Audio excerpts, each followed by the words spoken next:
think I got the last tank of gas at Murphy Express by the Walmart. Believe all the rest of the pumps are empty. Think I got the last tank. Unbelievable.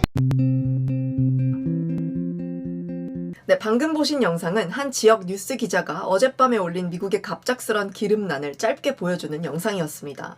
오늘은 엠킴 5분 뉴스 대신 속보로 현재 미국을 시끄럽게 달구고 있는 미국 최대의 송유관 회사에 대한 해킹과 기름난에 대해서 깊게 살펴보도록 하겠습니다. 현재 미국의 최대 기름 송유관 중 하나인 콜로니얼 파이프라인의 가동이 중단되었습니다. 콜로니얼 파이프라인은 미국 동부 해안 지역을 둘러서 텍사스로부터 뉴저지까지 약 5,000마일 이상 정도 길게 이어져 있는 미국의 최대 송유관으로 동부 지역의 가솔린과 디젤의 무려 45% 이상 운송을 담당하고 있습니다. 그런데 지난주 금요일 여기 보이는 알라바마주의 펠햄 지역에 있는 콜로니얼 파이프라인 시설이 사이버 공격을 받았고 전체 파이프라인이 이로 인해서 시스템 운영이 중단되는 일이 벌어지게 되었습니다.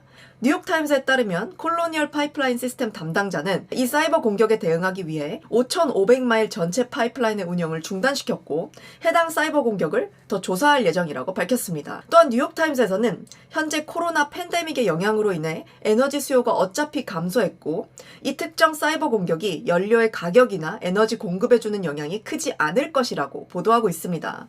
또한 뉴욕타임스는 파이프라인의 셧다운이 장기화될 경우 알라바마 북부에서 메릴랜드 볼티모어에 이르기까지 모든 지역들이 잠재적인 기름 부족 현상을 겪게 될 것이긴 하지만 미국의 중서부와 오하이오 밸리 주들은 걸프만 정유소에 더욱 저렴한 배송을 통해 현재 고립되어 있는 물량을 공급받을 수 있는 기회, 그 장점이 있을 것이다 라고 보도하며 해당 사이버 공격이 초래하는 미 동부 지역의 기름난에 대한 우려와 걱정보다는 오히려 이것이 기름의 공급과 국민들의 삶에 큰 영향을 초래하지 않을 것이라는 뉘앙스의 보도를 하고 있습니다.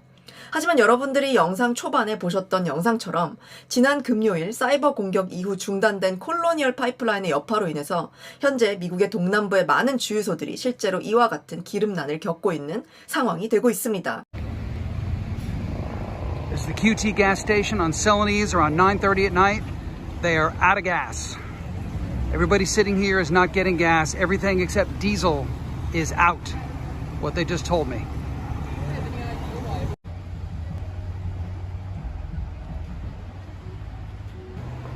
I think I got the last tank of gas at Murphy Express by the Walmart. Believe all the rest of the pumps are empty. Think I got the last tank. Unbelievable. 뉴욕타임스의 보도와는 다르게 실제 미 동남부 지역의 수많은 주민들이 주유소에서 기름을 찾지 못해 헤매는 상황이 발생하고 있습니다. 그렇기 때문에 뉴욕타임스의 이러한 안심 보도는 실제 일어나고 있는 일들과는 살짝의 차이가 있음을 우리는 확인할 수 있습니다. 여러분도 아시다시피 현재 이 파이프라인의 영향을 받는 미 동남부 해안 지역 주들은 모두 레드 스테이트, 즉 공화당 주들로 이루어져 있으며 인구당 에너지 사용량이 높은 주들 위주로 이루어져 있습니다. 즉 많은 사람들이 기름에 의지하며 살고 있다는 뜻이 됩니다. 그렇다면 이러한 해킹을 주도한 주체는 도대체 누구이며 어떤 해킹 조직들과 연관이 되어 있을까요? 어제 올라온 보수 언론 에폭타임스의 관련 기사입니다. FBI confirms dark side ransomware behind Colonial Pipeline cyber attack. FBI 콜로니얼 파이프라인 사이버 공격 배후에 다크사이드 랜섬웨어가 있다고 밝혀 라는 제목의 기사입니다. 자, 기사에 따르면 어제 미 연방수사국 FBI는 다크사이드 랜섬웨어가 콜로니얼 파이프라인 해킹에 사용된 사실을 확인했고 이에 따라 미 교통부가 잠재적 연료 부족 가능성에 대비해서 17개 주의 비상사태를 선포했다고 밝혔습니다. 또한 법집행당국은 다크사이드 범죄 조직이 콜로니얼 컴퓨터를 랜섬웨어로 잠그기 전에 대량의 데이터를 훔쳤다고 밝혔고 이 공격은 존재하는 랜섬웨어 공격 중 가장 파괴적인 공격으로 여겨진다고 밝혔습니다. 또한 기사에 따르면 다크사이드 조직은 이 사건에 대해 그들의 웹사이트를 통해서 우리는 정치적이지 않으며 지정학에도 참여하지 않으니 우리의 범행 동기에 대해 정부와 결부시킬 필요는 없을 것입니다. 우리의 목표는 돈을 버는 것이고 사회에 문제를 일으키는 것이 아닙니다. 라고 말하며 직접 성명을 내기도 했습니다. 미국 자동차 협회 AAA의 대변인인 제넷 맥기는 어제 성명을 통해서 이번 송유관 폐쇄는 휘발유 공급과 가격 모두에 영향을 미치겠지만 지역별로 그 영향은 다를 것입니다. 라고 밝혔으며 조지아주, 델라웨어, 미시시피, 테네시 등 동부 해안 지역들은 빠르면 이번 주 내에 연료 공급이 제한되고 가격도 3에서 7센트 정도 오를 가능성이 높습니다. 라고 말하며 지난주 기름값과 주민들의 삶에 큰 영향을 미치지 않을 것이라고 보도했던 뉴욕타임스의 보도와는 반대되는 입장을 밝히기도 했습니다. 자, 그렇다면 다크사이드 해킹팀에 대해서 조금 더 자세히 알아보도록 하겠습니다. 동유럽 또는 러시아에 기반을 두고 있을 것이라고 알려진 다크사이드는 이전부터 기업의 정보를 빼낸 뒤에 암호화를 한 후 수십에서 수천만 달러까지의 자산을 암호화폐로 요구하는 해킹 조직으로 알려져 왔습니다. 그들은 랜섬웨어를 서비스처럼 판매하는 비즈니스 모델을 가지고 있으며 해킹 도구를 개발하고 또 홍보해서 범죄 조직에 판매하는 역할도 하고 있습니다. 그렇기 때문에 다크사이드의 해킹 툴을 다른 범죄 조직이 구매한 후 해킹 범죄를 저지를 수 있다는 뜻이 되기도 합니다. 사이버 보안 전문가 그룹인 사이버리즈는 다크사이드가 해킹을 하여 돈을 훔치면서도 도덕적이고 또 윤리적이고 싶어하는 꼬여있는 욕망을 가지고 있다라고 표현하기도 했습니다. 다크사이드는 그들만이 가진 윤리의 기준으로 해킹과 공격을 할 때 학교나 병원, 대학, 그리고 비영리 단체, 정부기관, 그리고 구소련 국가에 기반을 둔 단체들에는 일체 손을 대지 않고 보호할 것에 대한 룰을 가지고 있습니다. 심지어 그들은 스스로를 로빈후드라고 부르며 훔친 비트코인으로 2개의 국제 자선단체인 The Water Project와 Children International에게 약 2만 달러를 기부하기도 했으며 보도자료를 통해서 과거에 미스테리하게 이 사실을 발표한 적도 있었습니다. 자, 그렇다면 이들이 그 거대한 송유관을 과연 어떤 방법으로 해킹한 것일까요? 자, 많은 사람들에게 오일 산업을 떠올리라고 하면 송유관과 펌프 그리고 검정 액체 정도를 떠올릴 것입니다. 하지만 실제 현대사회 송유관, 특히 콜로니얼 파이프라인은 모두 디지털로 운영되고 있습니다. BBC 기사에 따르면 압력 센서나 thermostat, 그리고 밸브, 그리고 펌프는 수백 마일의 배관을 통과하는 디젤이나 가솔린 그리고 제트 연료의 흐름을 모니터링하고 제어하는 데 사용되고 있다고 합니다.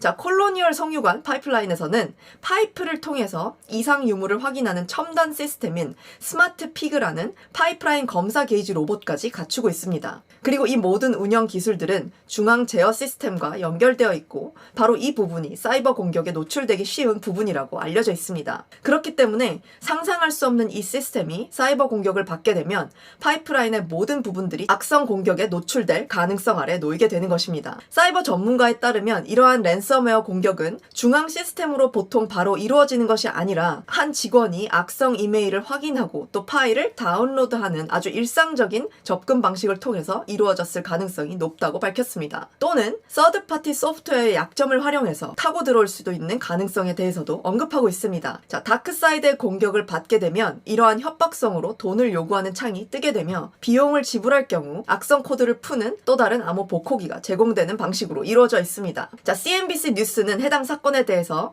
이번 다크사이드 랜섬웨어 공격으로 인해 미국의 최대 규모 송유관은 계속 문을 닫은 상태에 있으며 언제 다시 열릴지 미지수다라고 보도를 하고 있습니다. 또한 기사는 만약 이러한 기름난이 상당 기간 동안 지속될 경우 미국 동북부 지역의 기름 부족과 이러한 남부 연안 지역의 상태가 전국 유가에 영향을 미칠 것이라고 말하고 있습니다. 또한 인프라 캐피털 매니지먼트 대표인 제이 햅필드는 지금 콜로니얼 파이프라인의 폐쇄로 인해서 겪고 있는 이 일시적인 기름난은 2014년 이후 처음으로 갤런당 3달러가 넘는 전국 기름 소매 가격 인상으로 이르도록 할 것이라고 말하기도 했습니다.